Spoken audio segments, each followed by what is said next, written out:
móviles. Rosa María, adelante, por favor. Bueno, muy bien. Muy bien, muy buenos días al doctor Luciano López. Ya estamos Buenos días, Rosa conectados. María. Buenos días a todos. Como siempre, en estos temas constitucionales se arma el pandemonio, ¿no es cierto? Pero Sí. ayer decía la República, ¿No? pandemia política. Sí. En realidad, lo que hemos visto el domingo en la noche, me imagino que ha estado siguiendo el debate igual que Sí, yo, por supuesto. si es que a eso se le puede llamar debate, no, a mí no me dejaba de asombrar, y eso que he visto muchas cosas en mi vida, pero no me dejaba de asombrar cómo te puedes volar 5 artículos de la Constitución de un golpe y sin debate. Tanto que me decía Abel antes de la pausa, ¿no será este en realidad un truco? Porque saben que es inconstitucional, o sea, esto se lo va a bajar al Tribunal Constitucional de todas maneras. O sea, ¿por qué han hecho algo tan mal hecho? A ver, pensemos. Yo también pienso lo mismo. Pienso que en el fondo ellos han hecho esto calculando que en 2 vías, y ahorita voy a explicar por qué 2 vías, en 2 vías este asunto al final se va a caer. ¿Por qué 2 vías? Porque si ellos, supongamos, no lograban los famosos 87 votos, entonces el presidente del Congreso tendría que haber hecho la autógrafa. La autógrafa es la ley, para que todos nos entiendan, es la ley final que el presidente del Congreso la firma y se la manda con un oficio al presidente de la República para que continúe el trámite. En el caso de las leyes de reforma constitucional, como no son susceptibles de observación, o sea, el presidente no tiene derecho de veto, entonces él en ese momento está obligado a convocar. Claro que para la convocatoria él no tiene un plazo que lo obligue. Tiene plazo para que el referéndum no se pueda celebrar más allá de 90 días ni menos de 60, contados desde la convocatoria. Entonces él podría retener la autógrafa para poder hacer calzar lo que él dijo en su discurso del domingo. Entonces, si lo llevásemos si se hubiese llevado a referéndum, la hipótesis que tengo es que esto que hemos escudriñado tan rápidamente todo el día de ayer, lunes, y que la gente inmediatamente ha dicho, oye, no, eso que hay que desarmarlo, ¿cómo va a ser? Eso es inaceptable. Bueno, eso hubiésemos tenido todo el tiempo del mundo hasta un referéndum para llegar a la conclusión mayoritaria, me imagino, de que la gente va a decir, oye, esa cosa no la vamos a aprobar nunca. Como no la apruebas, no se vuelve ley. Y si no se vuelve ley, entonces las cosas quedan como están. Entonces, primera vía y llegas a ese punto. Esta otra vía de, oye, vamos a omitir el referéndum, que es lo que ayer los congresistas han dicho en conferencia de prensa, y vamos a ir a una segunda legislatura para aprobarla, para ratificarla. Si es que eso ocurre y otra vez la aprueban con mayoría de 87 votos, otra vez ya se vuelve ley, solamente se le manda al presidente la autógrafa porque él no puede observar, como ya lo hemos dicho, la firma, la publica en el Diario Oficial Peruano, se volvió ley. Y entonces en ese momento la pregunta es, ok, ¿qué vamos a hacer? Bueno, lo que ya hemos estado varios diciendo desde ayer es solamente quedaría la acción de inconstitucionalidad. Como saben que en realidad, porque es bien evidente, y aquí a lo mejor lo podemos conversar con un poco más de detalle, por qué es inconstitucional, lo más probable es que el Tribunal Constitucional la declare inconstitucional, y si eso fuera así, bueno, entonces otra vez se desarma todo y vuelven al mismo punto de inicio. El único problema que yo veo en esta última hipótesis es que, como tú bien has dicho, se han modificado varios artículos y para ellos volar la inmunidad que es por delito común, han tocado la inmunidad del defensor del pueblo y de los magistrados del tribunal. Entonces, no sé si te habías percatado, pero el artículo 83 del Código Procesal Constitucional dice que cuando la sentencia del Tribunal Constitucional declara inconstitucional una norma, no retoma vigencia la norma derogada. O sea, para que la gente le entienda. Ok, sí, Para que claro. la gente le entienda. Tienes una norma 1, que es la norma vigente actual de la Constitución. Tienes la norma 2, que es la que deroga la norma 1 y entonces la modifica y es la nueva realidad para que la gente lo entienda. Lo que dice esa disposición, y tiene lógica, porque ese es el sentido del control concentrado, es que si tú declaras inconstitucional la norma 2, no puede revivir un muerto, pues, ¿no? Es Ah, que este mató la norma 1, claro. entonces por eso es que el artículo 83 dice, si se declara inconstitucional, vamos a frasearlo, la norma 2, no recobra vigencia la norma 1. Entonces me da la impresión que aunque el tribunal en la hipótesis de una inconstitucionalidad declarase inconstitucional del artículo 93, el segundo párrafo, que es en realidad el que tiene el problema, ¿ok? Podría exterminarlo y no pasa nada con el artículo 93, pero sí pasa con la inmunidad del defensor del pueblo y de los magistrados del Tribunal Constitucional, porque al declararlo inconstitucional, ellos igual se quedan sin inmunidad hasta que se vuelva a legislar. Al menos es la impresión que me da, no sé si compartes ese punto de vista. No lo había notado. Tienes razón, porque las normas no resucitan, eso está clarísimo, eso nos lo enseñan desde el principio, pero Exacto. vamos por partes para ir un poquito más atrás. Por supuesto. El público se me marea un poco. Y sí, lo sé, así que vamos lento. Vamos lento. ¿Ya?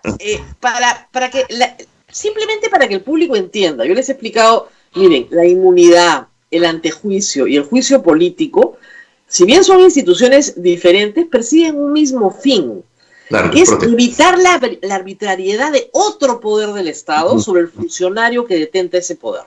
Correcto. De alguna forma estás evitando y creas un balance, ¿no? O sea, un fino equilibrio. Claro. Han arrasado con el equilibrio, ¿no? Sí, claro. Pero concentrémonos primero en la inmunidad parlamentaria. Y correcto. Ahí la primera preocupación es que parece, no me quiero adelantar, que han constitucionalizado el tráfico de influencias como actividad legal. Correcto. Yo de alguna u otra forma lo he estado comentando también ayer. Yo coincido contigo en eso. ¿Qué te parece si vamos desgranándolo poco a poco y vamos explicando eso? Yo coincido contigo en el análisis. Antejuicio, juicio político e inmunidad parlamentaria, es más, yo lo rotulo así, son protecciones que se le dan a altos funcionarios del Estado para que justamente puedan realizar su labor sin mayor sobresalto. Entonces estas protecciones son protecciones que se van a tener estos caminos tripartitos, por decirlo de alguna manera, y que esos caminos tripartitos atienden a diferentes necesidades o situaciones, por decirlo de alguna manera. Vamos con la inmunidad, porque aquí vamos matando también una falacia que he estado escuchando tanto del presidente de la Comisión de Constitución como de varios congresistas, en el sentido de decir, le hemos quitado la inmunidad a todos, y eso no es cierto. No es cierto. A ver, vamos por partes. La inmunidad como una forma de protección del parlamentario o del alto funcionario de la jerarquía estatal, lo que hace es protegerlo para que, si el Poder Judicial quiere abrirle un proceso penal o quiere apresarlo previamente por un delito común, subrayo en negrita, subrayado en mayúscula y con signo de admiración. Común. ¿Qué cosa es común? Común es cuando ese funcionario no usa su cargo para cometer un delito. Mató a su esposa. Mató a su esposa, o como el famoso caso Mamani, que se subió al avión, hizo un tocamiento indebido, y el tocamiento indebido, ¿cómo te explico? Que no tiene nada que ver con su función congresal, no tiene nada que ver, no es función del congresista ir a toquetear a una dama, o sea, es todo eso que es ajeno a la función, pero que es una figura delictiva, como lo que tú has dicho, matar a su esposa, atropellar a una persona, un tocamiento indebido. Ninguna de esas situaciones tiene que ver con el cargo. Entonces por eso se llama delito común. En esos casos, ese congresista o ese funcionario de alta jerarquía estatal tendría que ser procesado como cualquiera de nosotros los mortales. Pero como tiene esta protección, repito, el Poder Judicial entonces tiene que tocar la puerta al Congreso y decirle, señores, ¿me autorizan a procesarlo o a detenerlo? Ok, entonces ahí paremos un ratito y veamos qué otros funcionarios tienen esa prerrogativa. Esa prerrogativa no la tienen los ministros, nunca la han tenido, eso es falso. Tú no le puedes quitar algo a alguien que no lo ha tenido. Entonces, los ministros no han tenido nunca esa protección. Los que sí han tenido esa protección y más bien no tenían vela en el entierro y han terminado enterrados, ¿no? Han sido el defensor del pueblo y los magistrados del Tribunal Constitucional, porque respectivamente, en cada caso, La Constitución señala que el defensor del pueblo y los magistrados tienen las mismas inmunidades, prerrogativas e incompatibilidades, ese es el texto fraseado, de los congresistas de la República. Y como los congresistas tienen esa protección, ergo, ellos también la tienen. Claro, ahora, doctor, para confundir al público,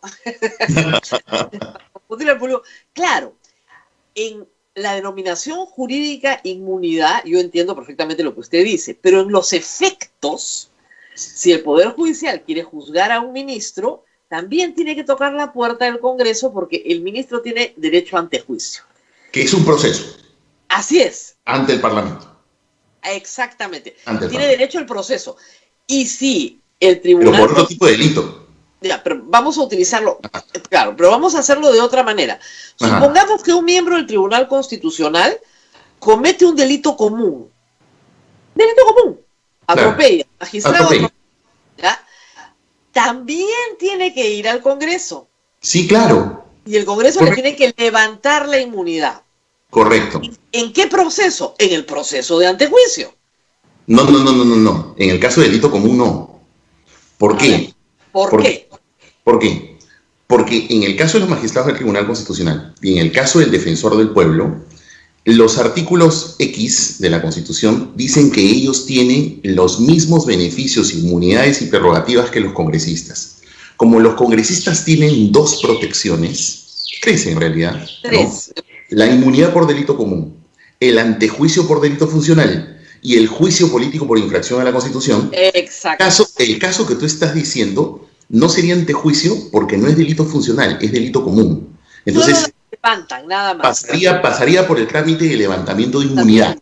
Entonces, Por eso creo que el término es muy importante precisarlo. Claro. Le vamos a explicarle al público que hay tres procedimientos para que nadie se enrede. Correcto. Un procedimiento es, señor, levántele la inmunidad. Por delito común. Por delito común. O sea, atropelló. Levántelo. ¿A quién se le puede levantar la inmunidad? ¿A los congresistas? ¿A los miembros del TC? Y al defensor del pueblo. Defensor del pueblo. A nadie más. Nadie más. Segunda categoría. Estamos haciendo bien la clase, ¿eh? Segunda categoría. Yo cometo un delito en el ejercicio de mi función. Usando mi cargo. Exacto. O sea, Luciana León, los intocables ediles. Claro. Yo siendo congresista trafico influencia. Muy bien. O yo, magistrado del Tribunal Constitucional, vendo mi voto, por ejemplo. Correcto. Muy bien. En mi función vendo mi voto, me dan una plata por mi fallo. Claro. Un cohecho, un soborno. Un soborno. O yo, ministro, recibo un soborno. También. Correcto. Si yo, ministro, atropello, no tengo nada. Pero si yo, ministro, recibo un soborno, igual que los otros, tengo antejuicio. De juicio, correcto. Antejuicio. Correcto. Por eso decía que en el caso de los ministros, cuando los congresistas, el presidente de la Comisión de Constitución y los congresistas están diciendo, les hemos quitado la inmunidad, a ver, aguanta, perdón la expresión, un ratito.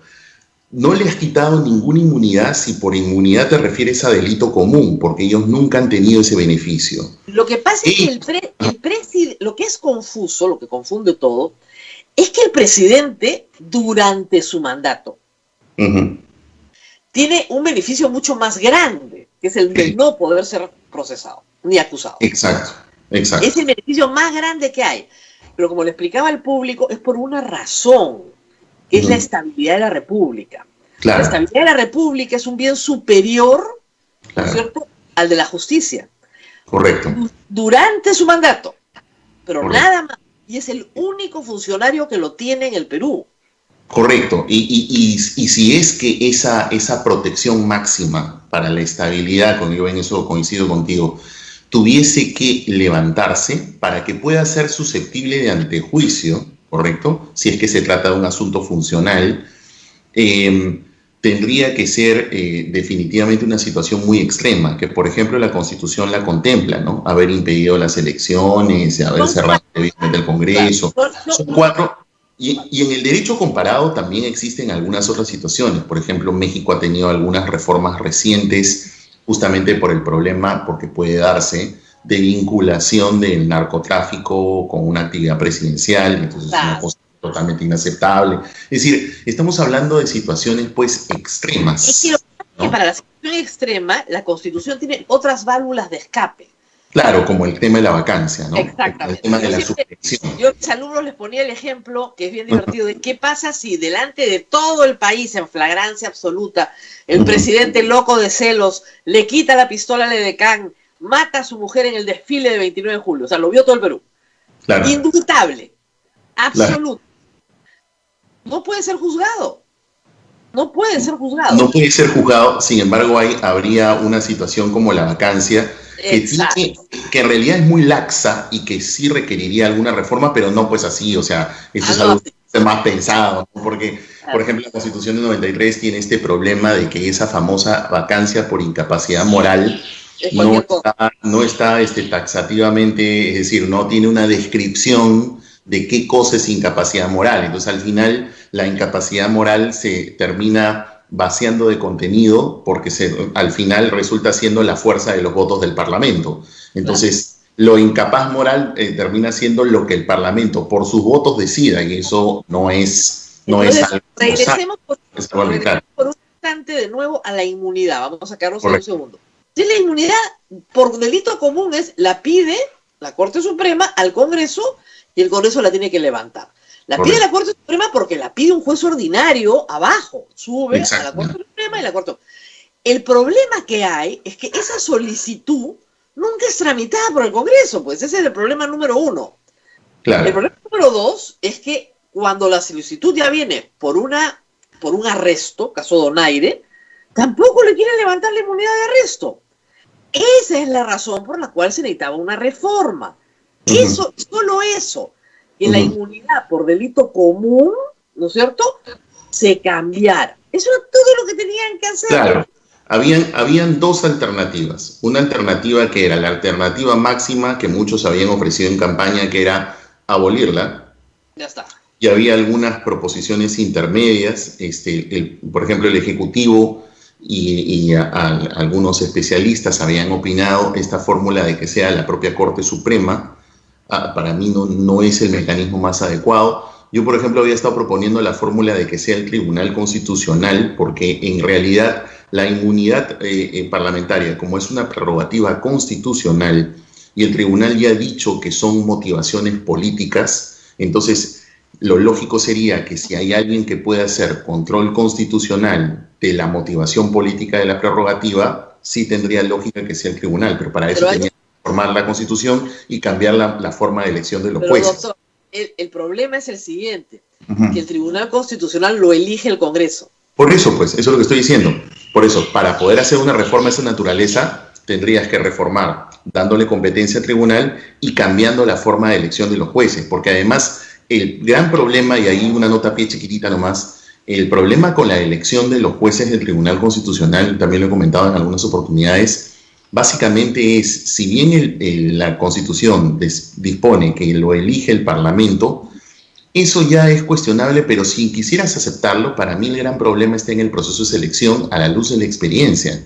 Entonces, una posibilidad es que la selección lo haga otro órgano. Por ejemplo, yo pensaba, en la selección y solo el proceso de selección de candidatos podría hacerlo la Junta Nacional de Justicia, te elige una plancha y sobre eso, Parlamento elige tú. O sea, de tal manera que acotas ese vaivén.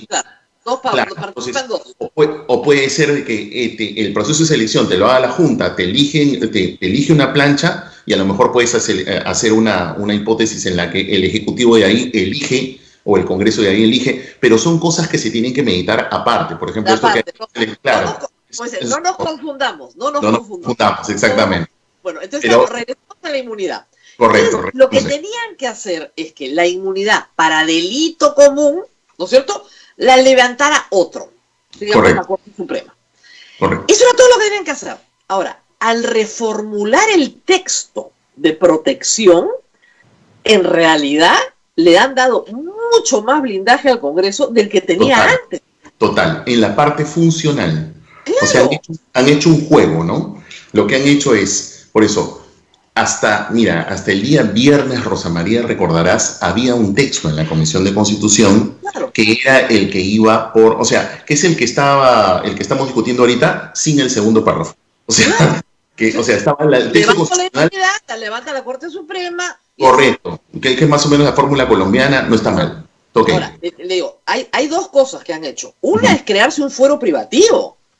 Los congresistas solo pueden ser juzgados en la Corte Suprema. Sí, ahí han emulado el modelo colombiano. Independientemente de eso, ya, pero Pero, por digamos, último, pero pero estamos por hablando último, de... aunque quisieras aceptarlo, ya, Claro. ya así, ya pasa, ya que pase. Pero Pero el segundo párrafo es inaceptable por donde claro, lo veas. claro. Y, claro, se han quedado un fuero privativo para delitos comunes. ¿Ah? Para No delitos delitos- comunes, correcto. Ya, es una barbaridad. Pero además de eso, viene este párrafo donde es técnicamente imposible que cometan un delito de función. Correcto. La única manera, mira, la única manera que pudiesen cometer un delito de función, Rosa María, me parece, no sé si piensas lo mismo, te voy a dar dos ejemplos. Me parece que sería algún delito en el que manejen dinero. Ejemplo, un cohecho. Claro. ¿Por qué? Porque un soborno, ¿por qué? Porque recibir un soborno no tiene nada que ver con tu función y estás empleando tu función. ¿Correcto? Claro, pero el problema es que si me pagan por mi voto, yo siempre puedo decir, mi voto no se discute, señor. Sí, pero constitucionalmente eso podría tener algún tipo de evaluación, ¿no? La otra también podría ser el peculado de uso.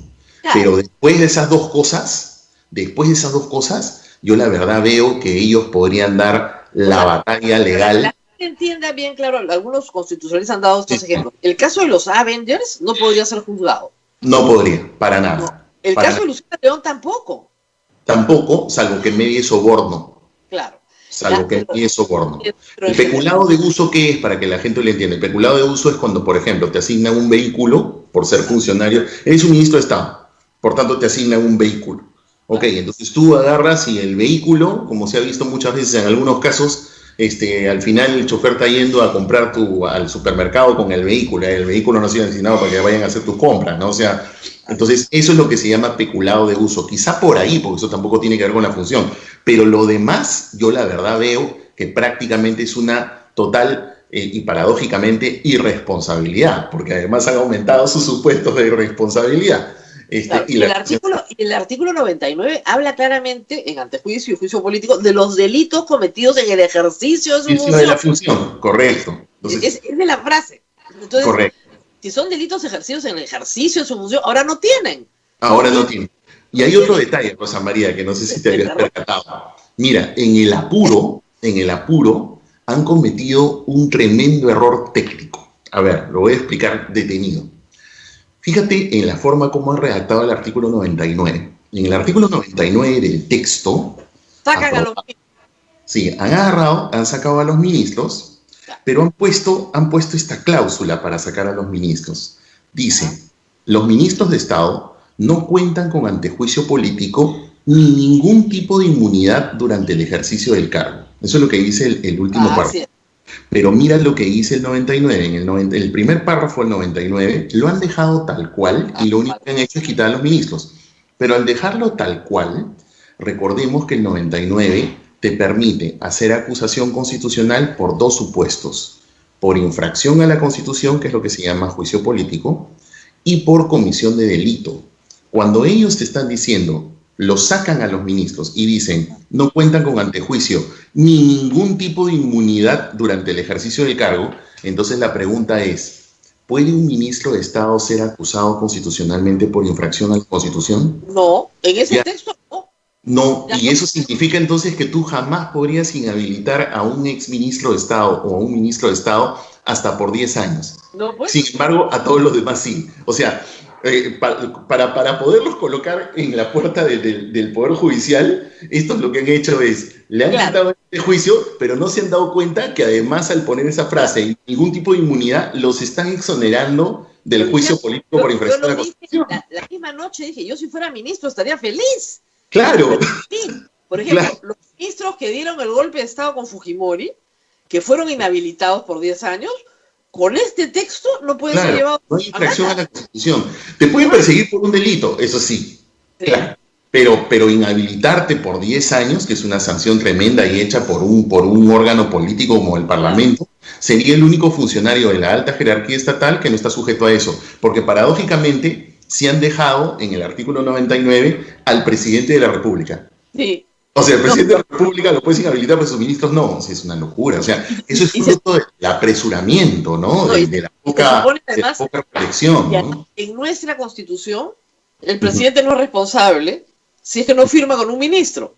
Entonces estás haciendo... Además, claro, lógico, porque tienen el refrendo ministerial, correcto, hay una doble firma. Rompe eso, tienes muchísima razón. ¿Te das cuenta? O sea, le das una razón más a este análisis que estamos haciendo de que justamente es evidente el apuro, la vehemencia, pero sobre todo la falta de reflexión por ser elegante, ¿no? En esta modificación, porque al hacer esta movida no se han dado cuenta de este pequeñísimo, inmenso detalle, ¿no? Claro, ahora, desde el punto de vista de los ministros, estarían felices. ¿Por qué? Porque el antejuicio político y el juicio político de los ministros normalmente es un circo. Entonces, sí, claro, prefieren irse de frente al Poder Judicial y se acabó. Listo, no pasar por el circo del Congreso. Lo único que estarían expuestos a una detención, ¿no? Una detención preventiva, eso sí. Pero si un fiscal quiere hacer circo, claro, también. Hechos, ¿ah? O sea, pueden ir, se meten a su casa, a su oficina, van, lo detienen, y ese es un circo además más penoso y con consecuencias mucho más directas a la libertad, que al menos estarían un tanto frenadas por la lógica del antejuicio. O sea, tiene ahí su pro y su contra, que también a un ministro por inhibirlo, pero sí la sanción más drástica, que es esta de la inhabilitación por 10 años para ejercer función pública, que es una suerte de letra escarlata, ¿no? Los han liberado. Claro, ahora, ya revisamos inmunidad, ya revisamos antejuicio, que el antejuicio para delitos de función. Correcto. Pero el juicio político, en estricto, es para personas que cometen infracciones a la Constitución. No vas al Poder Judicial. Solo te quedas en el Congreso. No vas al Poder Judicial. Exacto. Esa función es exclusiva del Parlamento. Claro, el que da el golpe de Estado, ¿no es cierto? O sea, algo grave, una violación grave de la Constitución. Entonces, según estos señores congresistas, los ministros ya no tienen ni juicio político ni antejuicio político. Exacto. Es una tontería, pero en fin, los degradaron, según ellos, yo creo que los mejoraron. Ahora, vamos a la figura del presidente, que es bien importante. ¿Cómo? O sea, disculpen, ¿no? ¿En qué cabeza cabe que tú el presidente lo hagas responsable, si lo vas a hacer responsable, por delitos contra la administración pública, si el presidente, en otros artículos de la Constitución, es técnicamente irresponsable? Él tiene que firmar con un ministro.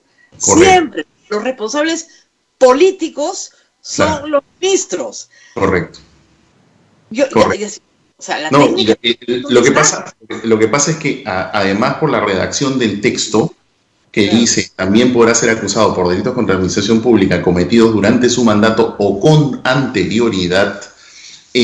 Bueno, ahí se nota de que una Constitución que se supone está hecha para mirar hacia adelante, ad infinitum, como dicen, ¿no? O sea, en realidad lo han hecho cortoplacistamente por una coyuntura, por una situación personalísima, de un conflicto personal, porque estás hablando del presidente Vizcarra con sus famosos procesos de Moquegua, que tendrá que responder.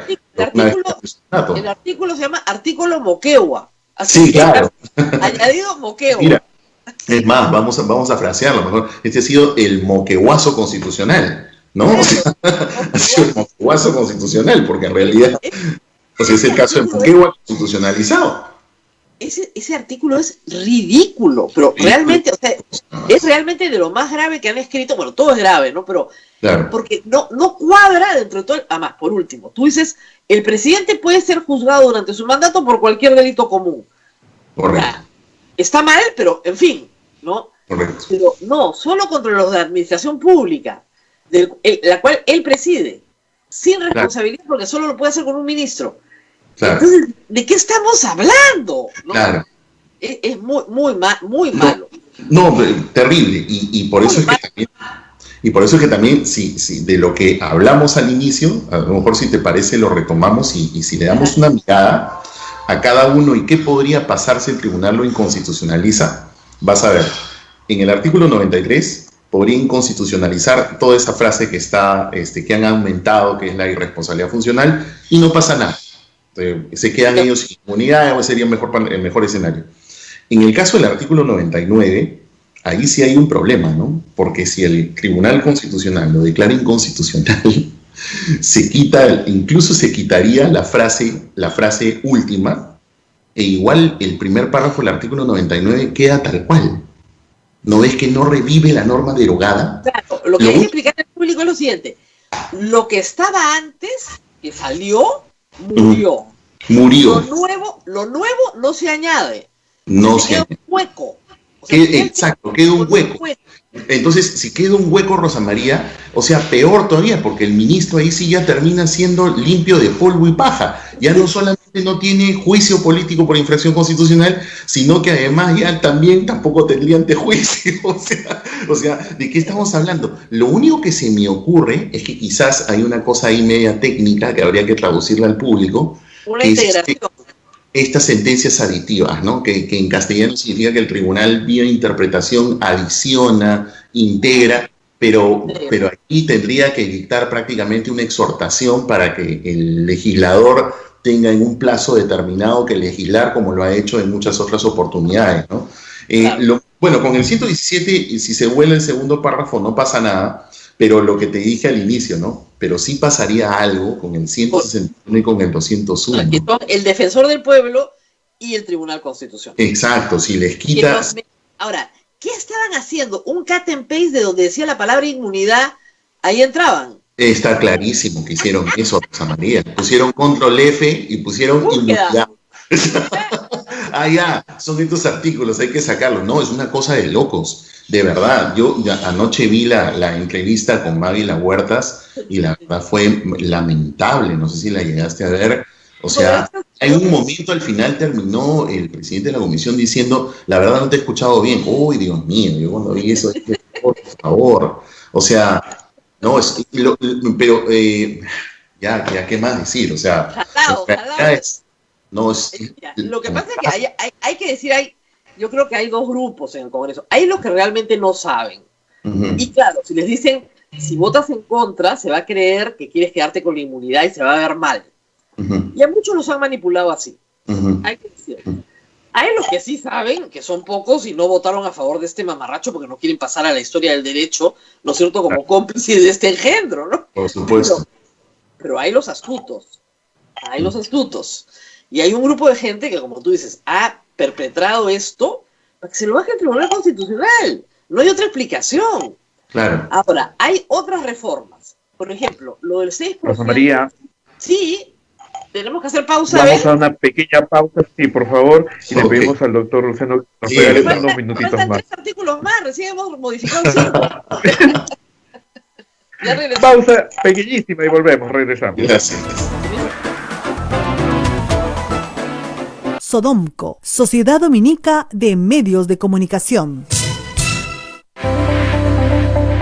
Amigos de la radio, los invitamos a colaborar con nuestro sorteo virtual en apoyo al sostenimiento económico de la emisora del Santo Rosario. Adquiriendo tus boletos virtuales, tendremos 2 grandes premios. Primer premio, 300 soles en efectivo. Y segundo premio, una hermosa cocina de 4 hornillas, a solo 5 soles. El sorteo se realizará este martes 14 de julio. Pueden depositar en un agente del BCP a nuestro número de cuenta 193 22 00 35 30 87. Nos envías tu voucher al 959 679 662 y participas, ganas y apoyas a nuestra emisora. Radio Santa Rosa, buenas nuevas en tu vida.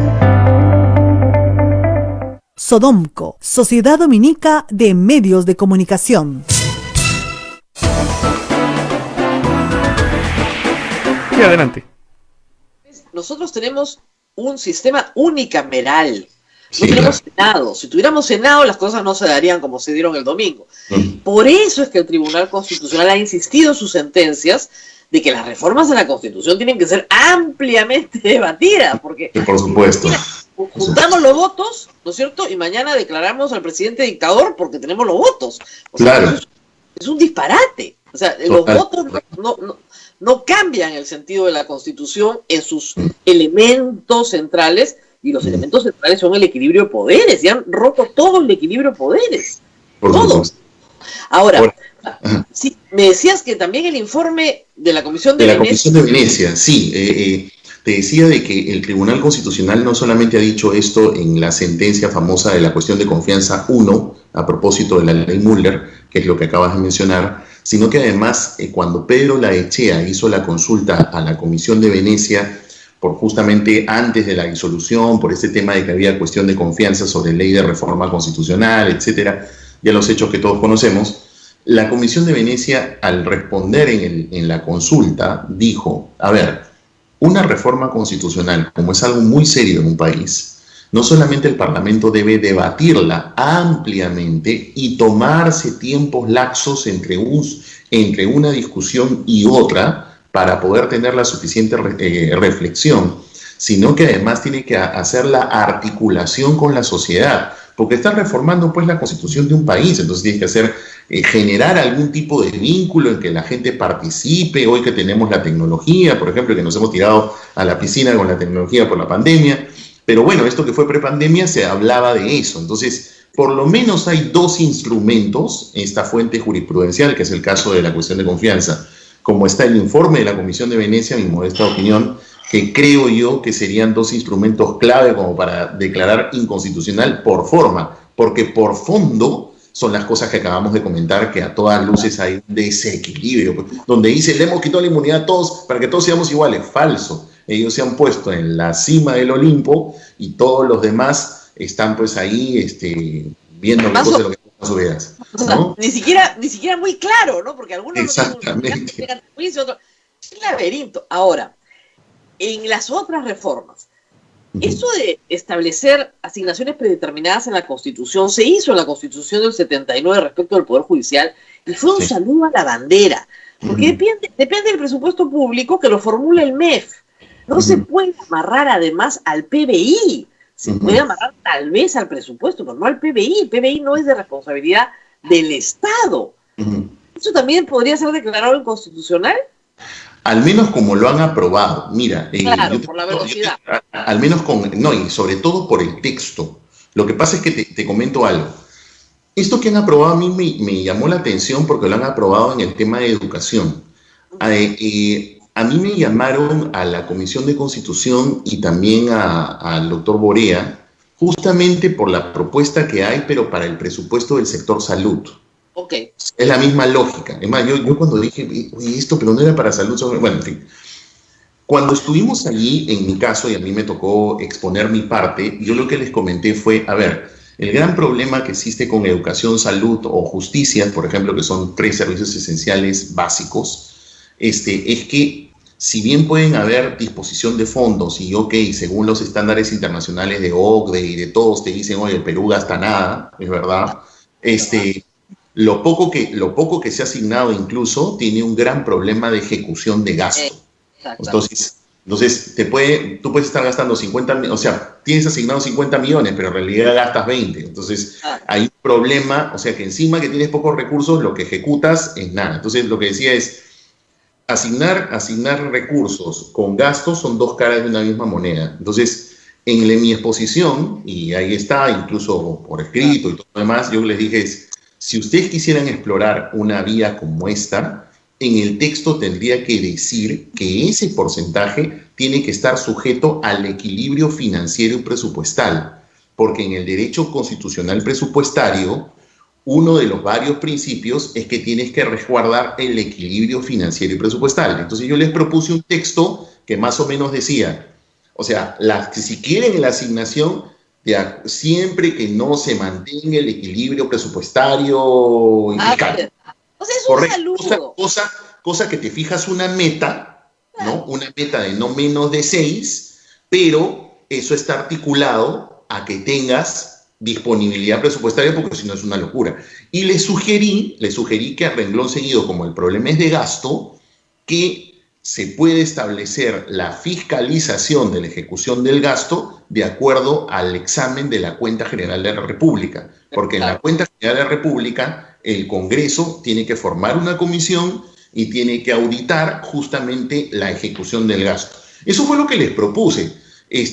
Hasta donde sí estaba girando ese texto, por eso es que cuando vi esto yo dije, ¿qué? O sea, puesto así tan duro, o sea, 6%, no pues, o sea, no, porque eso no tiene sentido, no cuadra con los principios constitucionales del sistema presupuestario, que incluso el Tribunal Constitucional ya los ha establecido, yo se los comenté, les dije, hay una vieja sentencia del año 2004 entre el Poder Ejecutivo y el Poder Judicial, donde el Tribunal estableció unos principios del sistema presupuestario, pero visto así es un problema. Sí he escuchado a varios que dicen, o incluso ministros que dicen, los congresistas no tienen iniciativa de gasto. Ya, pero estás hablando de una ley de reforma constitucional, claro. Eso es distinto.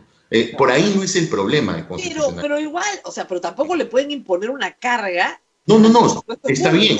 Y si la van a fijar como meta, como te estoy explicando, y ahí está mi posición, que no deja mentir lo que estoy diciendo, tienes que hacerlo que converse con el equilibrio presupuestario, pues, porque si no, está mal, ¿no? Pero como dicen, es una aspiración, como decían antes, de una constitución programa. La constitución del 79 decía, oiga, esto no se cumple, es programa. Era como un político me dijo, ¿y tú por qué no quieres saludar a la bandera?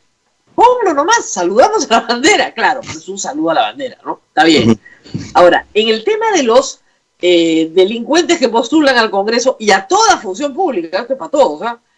Ahí sí parece que hay más consenso porque el tema sí se debatió y viene de una reforma constitucional que no se aprueba en 2 legislaturas sucesivas, sí, claro. Pero que ya estaba. Ya estaba, y al final han repetido el texto, tal cual se había aprobado en esa primera legislatura. Claro. Lo han aprobado tal cual. Ahora, sobre eso, Rosa María, también he escuchado a varios, sobre todo en el debate parlamentario, que algunos congresistas decían, pero viola la presunción de inocencia. No. A ver, sobre eso hay que hacer una mención. Ya hay un antecedente también. El antecedente son 2 fallos del Tribunal Constitucional sobre carrera magisterial.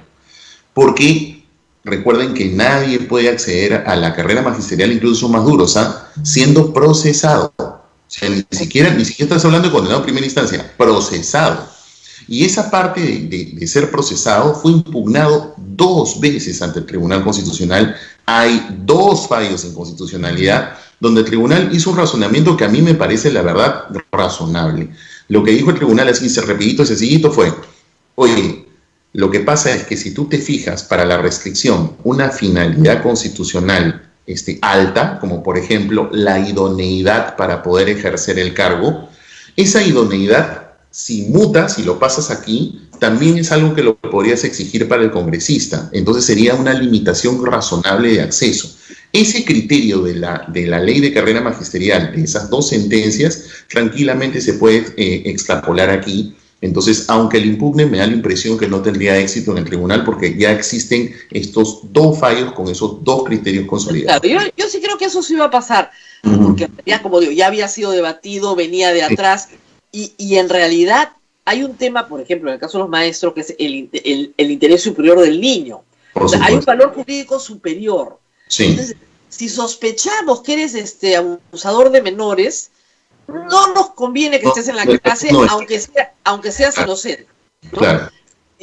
Está muy bien que seas inocente, después regresas, lo que tú quieras, pero mientras sospechemos, no. Entonces, claro, tiene un fin superior, ¿no? Que es la protección de los niños.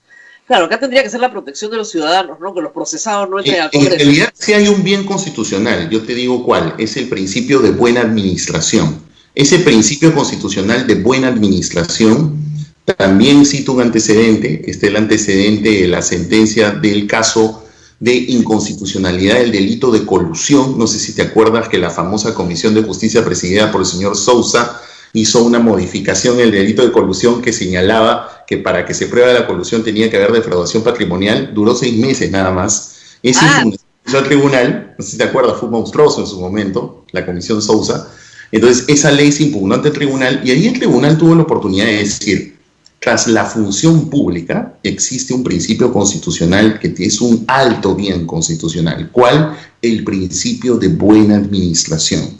Ese principio de buena administración me parece que podría ser identificado como el fin constitucional si tuviésemos que defender una reforma y por tanto una limitación de acceso a los condenados en primera instancia para estos casos. Me parece que por eso decía, creo que el criterio podría usarse metodológicamente para este caso, identificando este bien constitucional que efectivamente es distinto al de la carrera magisterial, pero bienes constitucionales a final de cuentas. Claro, 34 y 36. Ahora, yo le decía a la gente, por si acaso, las personas que ya cumplieron su sentencia, es decir, ya pagaron, ¿no es cierto?, su deuda, están habilitadas para postular. Hay un famoso caso en el Perú, que es el caso de Yude Simon. 9 años de prisión, sentenciado, indultado. Llegó a ser primer ministro, ¿no es cierto? Porque ya había cumplido su pena, fue indultado. Entonces, para indultados, etcétera, porque había una connotación política, para muchos su condena fue una condena injusta, motivada en una venganza política más que en una persecución real del delito de terrorismo. Entonces, por eso es que no se puede ir sobre los procesados. Tal vez porque, en efecto, lamentablemente en la política peruana, el Poder Judicial ha sido usado por partidos políticos para perseguir a sus enemigos. O sea, en el caso del APRA ha sido clarísimo el uso del Poder Judicial de manera sistemática, ¿no? Si no, pregúntenle a Pedro Cateriano la cantidad de veces que ha dado vueltas por ahí. Pero, sobre todo con fiscalía. Nunca llegó al Poder Judicial, la fiscalía la usan para perseguirlo. El satélite ha dado más vueltas al Poder Judicial que a la Tierra. Pero claro, o sea, sí hay que tener en cuenta que lamentablemente el uso del sistema de justicia en general por parte de políticos para perseguir a sus enemigos sí se ha dado y se da, aun cuando eso no es persecución política sistemática, pero sí se usa. Sí, por supuesto. Sí se usa y se ha usado. ¿No es cierto? Sí, claro. Por eso que creo que la figura de la condena, además, porque se supone que si tú ya tienes una condena en primera instancia es porque ya existió pues todo un debate, ya ha habido todo un cargo y descargo, entonces al menos la limitación incluso procesalmente sería razonable, ¿no? Pero eso está muy bien, me parece, ¿no? Ahora, claro, recordemos que la ley 3717 que aprobó el Congreso disuelto se articula con esta cosa de la suspensión de los derechos ciudadanos cuando estás condenado, ¿no? Claro que esa ley va más allá y señala que los que están condenados por delitos de violación, por delitos de narcotráfico y creo que también por delitos en agravio del Estado. La de muerte civil. La muerte civil, así estén rehabilitados, no pueden volver a postular. Esa restricción a mí también me parece razonable. O sea, porque otra vez se articula con la finalidad constitucional que es la buena administración. Si tú has cometido esos delitos tan graves, es un poco lo que en el derecho penal alemán llaman esto del derecho penal del enemigo, ¿no? O sea, es un enemigo de la democracia. Me parece que es un instrumento de derecho penal del enemigo, pero que me parece que para el caso peruano, lamentablemente por las coyunturas que hemos tenido, termina siendo una medida idónea, en todo caso, al menos en mi opinión. Bueno, a ver, Abel, seguro tenemos preguntas del público. Dale, no sé si lo hemos confundido lo suficiente. Espero que no. Mira que siempre tú eres una maestra hablando de sencillo, y yo soy alguien que procura siempre tratar de no hablar como abogado. Me esfuerzo, no sabes cómo, para no hablar como abogado, justamente para que la gente pueda entender, ¿no? Pero ojalá que no hayamos sido muy complicados. Abel, ¿alguna pregunta? Sí, están preguntando si estando en esta situación que nos encontramos, ¿se puede convocar un referéndum? No es posible. No es posible, si me permites, Rosa María. No es posible por dos razones. La primera, porque para que pueda haber un referéndum por reforma constitucional, se necesita que el procedimiento parlamentario haya concluido.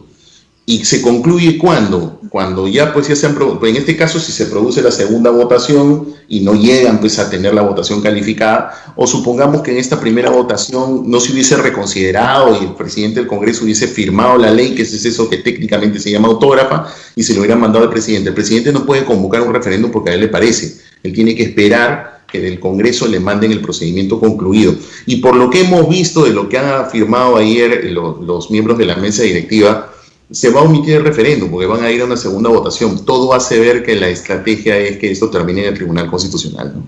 Lo que pasa, doctor, es que en realidad políticamente el texto del viernes, aún con el segundo párrafo que ya tenía problemas, el texto del viernes en un referéndum arrasaba, era plebiscitario para Vizcarra. Si ese se celebraba en la segunda vuelta, no, en la primera o en la segunda vuelta del próximo año, o en la primera vuelta, digamos, el próximo año, todos iban a recordar que Acción Popular nos estaba llevando al referéndum. Entonces era el asesinato de los candidatos de Acción Popular. Tiene que ser sí, tienes razón. Claro, suicida políticamente. Yo le decía, ¿estos son suicidas? O sea, pueden ser mentirosos, pero no tontos, pues no, o sea, por favor. O sea, no demasiado. No demasiado, claro. O sea, mentirle a la gente, decir que si quieres eliminar la inmunidad, pero no puedes hacer una cosa que te perjudica. O sea, los candidatos de Acción Popular asesinados, pero asesinados. Entonces, claro, cuando el presidente sale y dice, ¿no es cierto? Y ahí el error del presidente, hay que decirlo, fue salir el domingo. Si él no hubiera dicho nada, ya el lunes había terminado la legislatura, ¿no es cierto? Ya no había nada que hacer. Ahí sí, pero claro, la pregunta que se hacen muchos era, si el presidente no hubiera dicho nada, el Congreso no se hubiera convocado, quedaba así. ¿Está obligado Merino a hacer una autógrafa y mandársela al presidente o no? Qué buena pregunta. Yo estuve investigando para ver si es que habían algunos plazos o había algún mecanismo de coerción. No hay. Incluso estuve revisando varios manuales de procedimiento parlamentario, bueno, los clásicos de César Delgado, que son muy buenos. Miré unos del que tiene Patrick Robinson de la Dirección General Parlamentaria, que son de hace bastante tiempo, porque tienen bastantes precedentes parlamentarios. Y en todos lo que encontré es que el presidente no tiene plazo para la autógrafa. Él no puede dormir, termina el mandato y simplemente se archivó porque acabó el quinquenio. Esa hubiese podido ser también una estrategia cuando leí ese Ahora, tipo. la pregunta es, ¿no? El presidente Merino manda la autógrafa, ¿el presidente de la República está obligado a convocar? Tampoco tiene plazo.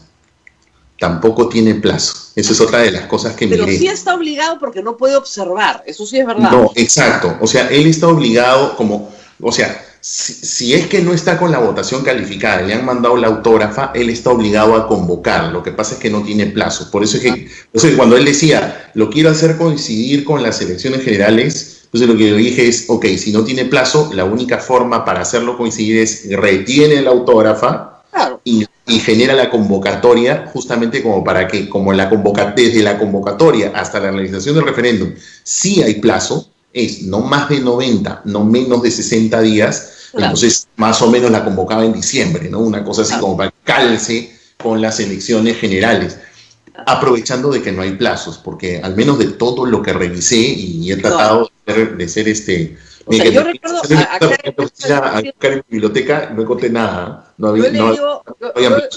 El presidente está obligado a convocar referéndum. Y acá, como hay varios abogados, me discutieron, saqué mi constitución y no encontré el artículo. Dije, no.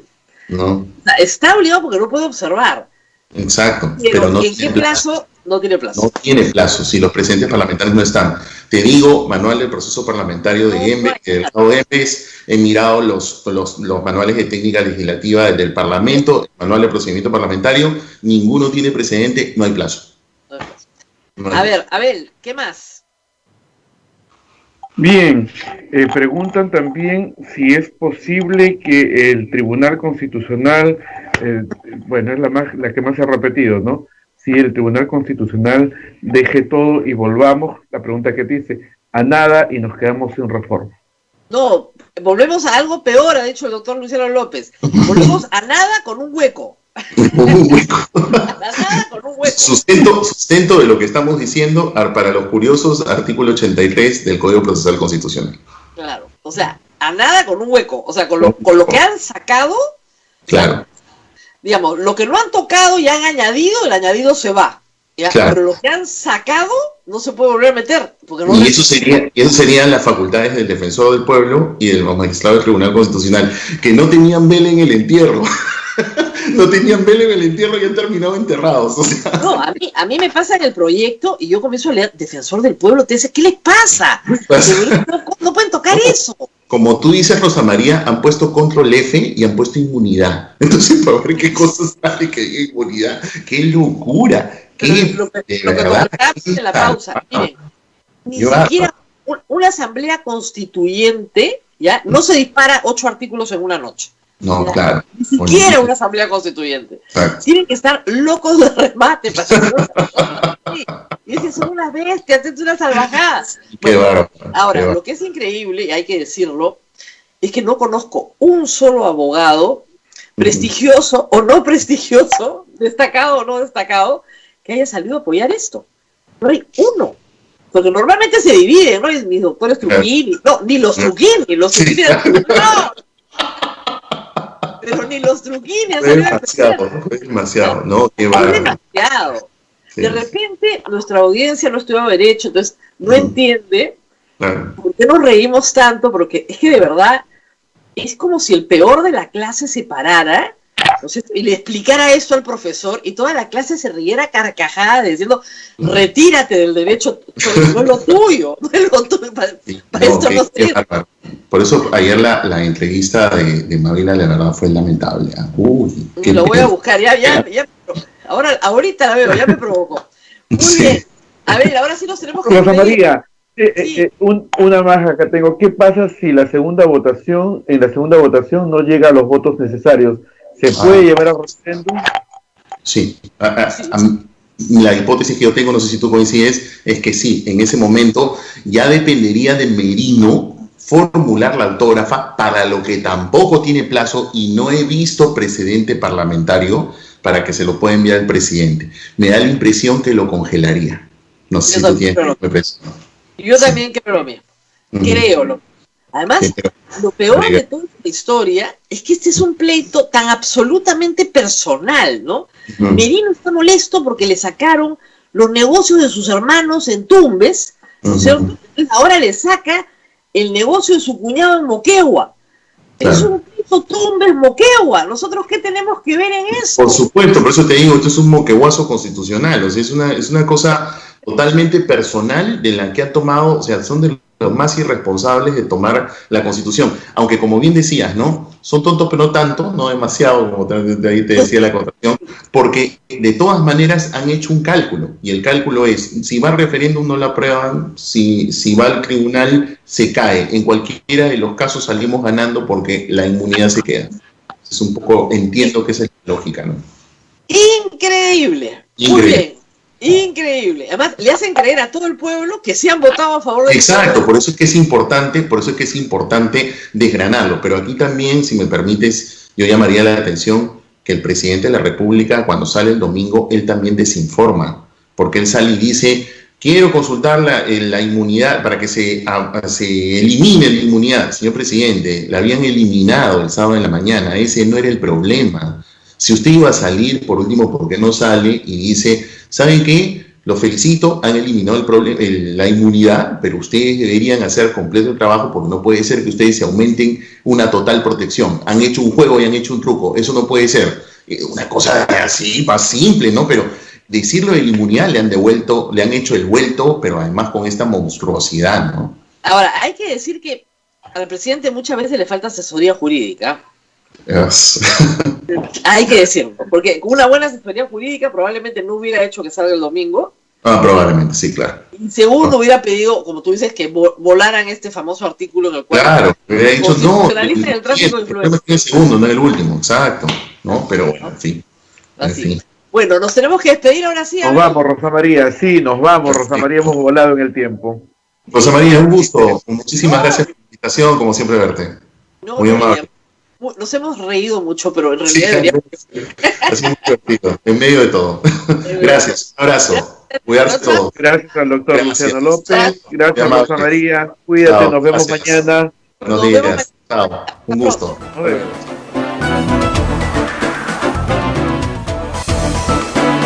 Hasta aquí, A Pensar Más con Rosa María Palacios. Este programa fue producido por la Sociedad Dominica de Medios de Comunicación, Sodomco.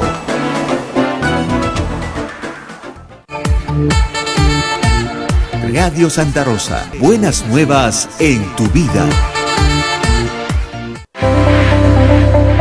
Amigos de la radio, los invitamos a colaborar con nuestro sorteo virtual en apoyo al sostenimiento económico de la emisora del Santo Rosario. Adquiriendo tus boletos virtuales, tendremos 2 grandes premios. Primer premio, 300 soles en efectivo. Y segundo premio, una hermosa cocina de 4 hornillas, a solo 5 soles. El sorteo se realizará este martes 14 de julio. Pueden depositar en un agente del BCP a nuestro número de cuenta 193 22 00 35 30 87. Nos envías tu voucher al 959 679 662 y participas, ganas y apoyas a nuestra emisora. Radio Santa Rosa, buenas nuevas en tu vida.